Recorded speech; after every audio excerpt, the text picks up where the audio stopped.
Eshitdingda, yigit kishini qo'lidagi qilichini o'tkir bo'lishi cho'ntagidagi puliga bog'liq bo'lib qolar ekanda. Ishlari yurishmay qolsa, bir yiqilsa, yonida yugur yetimini qilib yurgan insonlar ham shunday yuz-yuzga oyoq qo'yar ekanda, sizdan uzoqlashar ekan. Foydasi tegmay qoladi u insonlarga.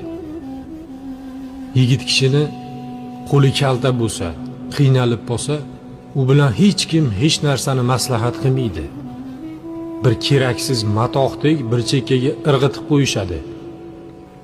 Kerakligingda foydalanaman sendan. Hozir muhimbasan. Gapingiz o'tmaydigan bo'lib qolar ekan. Ko'chada, oshna og'ayni ichida ham, hattoki oilada ham. Erkak kishini boshi bandasiga egilmasin. Hech kimni qo'liga qarab qolmasin. Alloh omadini bersin har bitta erkakni.